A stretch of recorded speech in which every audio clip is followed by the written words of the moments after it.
évolution successive et taux global. Donc on a vu dans les leçons précédentes que lorsqu'on a une valeur initiale qui subit une évolution, pour trouver la valeur finale, il suffit de multiplier la valeur initiale par le coefficient multiplicateur. Exemple, si vous avez une valeur initiale qui est augmentée de 25%, 25% le taux c'est 0,25, donc 0,25 plus 1, on aura un coefficient multiplicateur de 1,25. Donc augmenter VI de 25%, c'est multiplier cette valeur par 1,25. Deuxième exemple, une diminution. Donc si on diminue VI de 10%, 10% taux global, le taux d'évolution, pardon, c'est moins 0,1. Et donc 1 moins 0,1, 0,9, le coefficient multiplicateur 0,9. Donc diminuer un nombre de 10%, c'est le multiplier par 0,9. Maintenant, on va se poser cette question. Si on fait une succession de deux évolutions, on a une valeur initiale qu'on va augmenter de 25%, puis on va diminuer le résultat de 10%. On sait qu'augmenter de 25%, ça revient à multiplier la valeur VI par 1,25. On va donc obtenir une valeur intermédiaire qu'ici j'ai appelée V1. Et cette valeur, on va la diminuer de 10%. Donc on a vu que ça revenait à multiplier V1 par 0,9. Maintenant la question qu'on va se poser, c'est comment on va passer de VI à VF. Eh bien, on va dans un premier temps multiplier VI par 1,25, puis multiplier par 0,9. Donc en fait, faire ces deux évolutions successives, ça revient à multiplier par 1,25, puis multiplier par 0,9. Autrement dit, ça revient à multiplier par 1,25 fois 0,9. 1,25 fois 0,9, on obtient 1,125.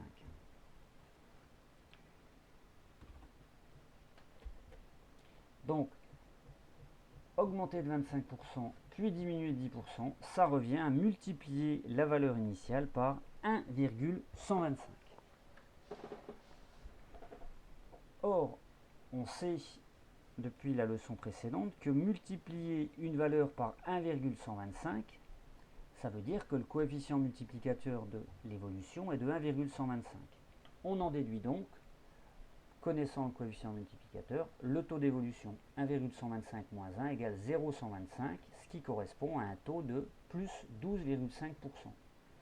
En conclusion, augmenter de 25%, puis diminuer de 10%, ça revient à une augmentation globale de 12,5%. Augmentation puisque t est positif et 12,5% d'après les calculs.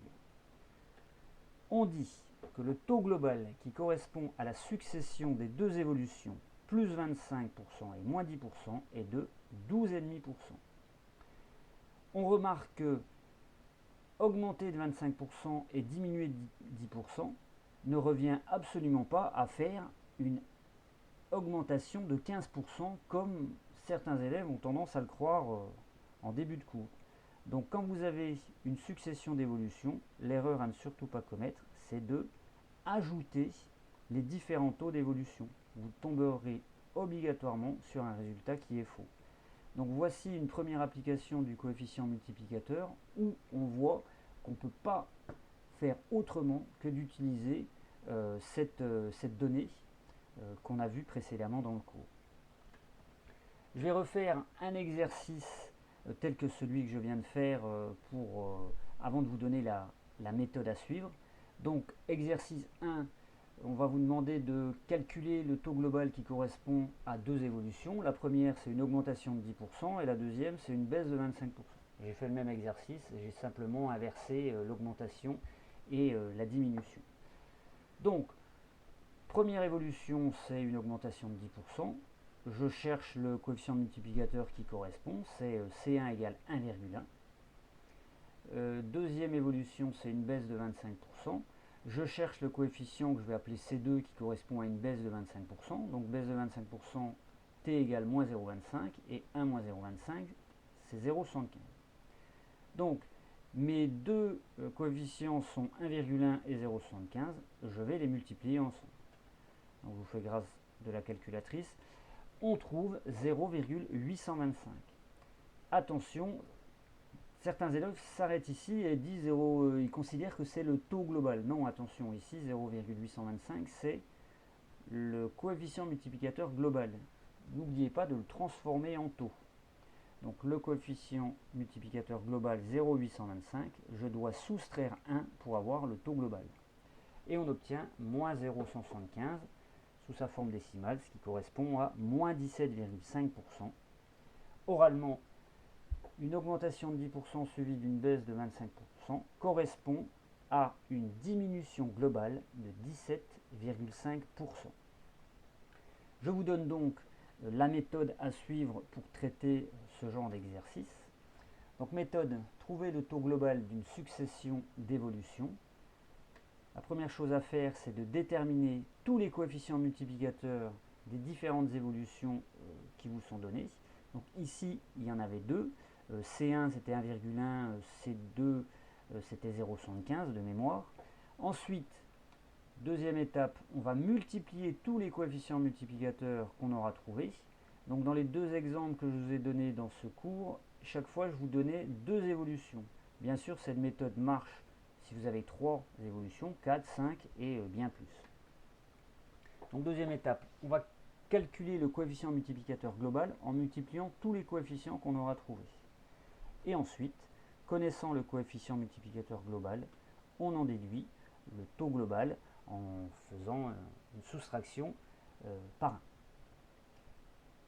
Je vais finir ce cours en vous donnant un deuxième exercice, pour vous montrer que cette méthode est aussi valable quand vous avez une succession de 3 évolutions. Donc les 3 évolutions, c'est une augmentation de 8%, une baisse de 10% et une augmentation de 5%. C1, augmentation de 8%, 1,08. C2, une baisse de 10%, 0,9. Et C3, une augmentation de 5%, c'est 1,05. À la calculatrice, on multiplie les 3 coefficients, 1,08 fois 1,09 fois 1,05, on obtient 1,0206. Pour obtenir le taux, je fais moins 1 et on obtient 0,0206. On n'oublie pas de faire la conversion en pourcentage et donc on obtient que le taux global est de 2,06%. Une augmentation de 8%, suivie d'une baisse de 10%, suivie d'une augmentation de 5%, revient à une augmentation globale de 2,06%.